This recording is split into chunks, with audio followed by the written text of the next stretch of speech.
Hey everybody, and welcome to Quick Meals with Mrs. Rogers. Today I'm going to show you how to do a little bit of a twist on a crumbed-sided salmon. So salmon has a really nice flavor and concept, so we don't want to overkill that. But I have got a bit of a trick that I just want to show you in regards to my crusting. Now, of course, you can use Mrs. Rogers herb and garlic crusting, which is really nice with salmon.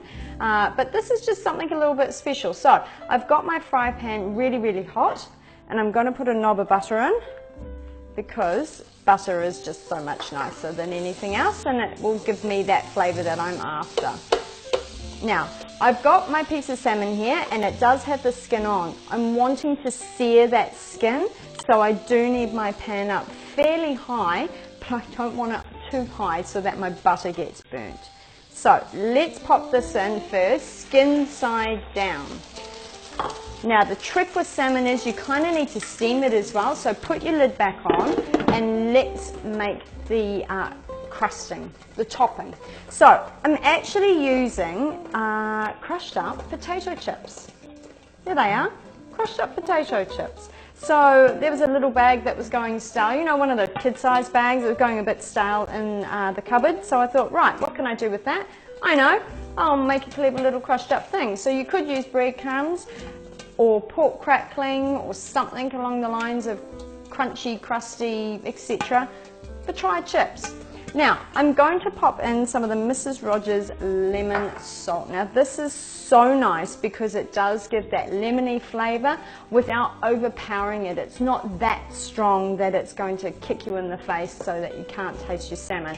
And the other ingredient I'm going to add is some of Mrs. Rogers lemon pepper. I love pepper. Pepper has just a great flavor without being too spicy or hot. And lemon pepper just gives it that extra kick. It's beautiful on seafood, and I'm wanting around about 1/4 teaspoon, so that's about right. Also, great thing with the grinder, you can grind into the lid as I just did then, and see the amount that you've got and pop it in. If you need to save a little bit, you can just leave it in the lid, put the lid back on, and Bob's your uncle, and my grandfather. So, I'm just going to stir that all together, my funny little crustings. Now, I'm not anticipating this crusting is going to stick to the fish completely. I am actually expecting it to fall off a little bit, which I like the idea of because when I plate it up, I'm going to pile the extra coating that has fallen off onto the plate. Now, how long do you cook your salmon? Well, it really depends on how you like it, but the important thing is to blacken that crust, and we'll just see how we're going right now. Excuse the steam. And I don't want to muck that too much, but it is looking really nice. Look at that.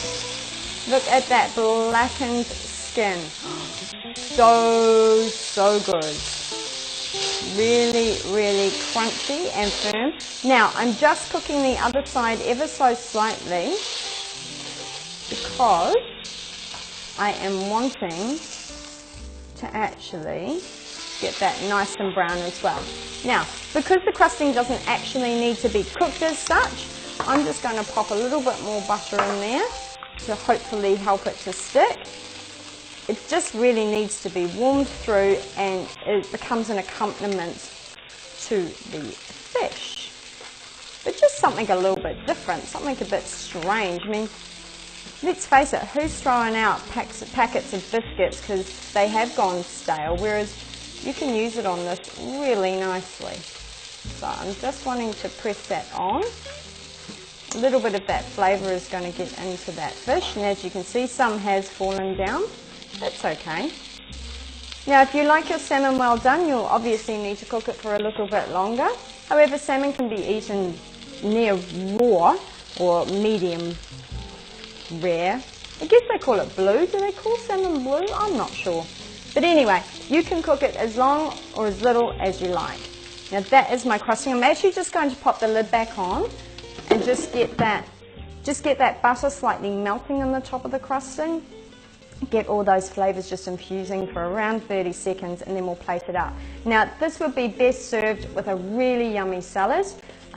Just nice fresh leafy vegetables, some cherry tomatoes, a little bit of capsicum maybe, even a sprinkle of feta would be really, really yum on your salad.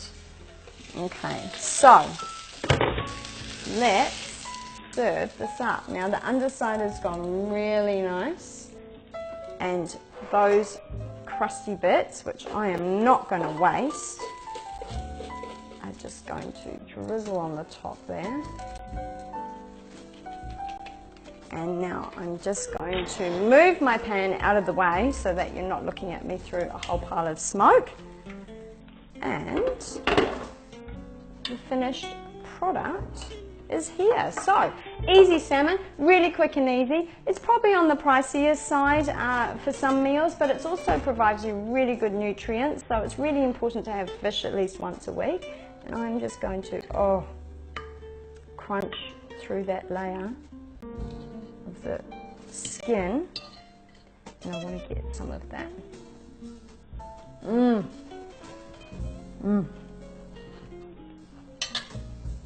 It's really good. The saltiness of the chips, that pepper, and the creaminess of the butter have just complement all the flavors that the salmon can provide. So, another quick, easy meal idea for dinner or a special lunch or just because. Thanks for joining me once again. We'll see you next time. Bye.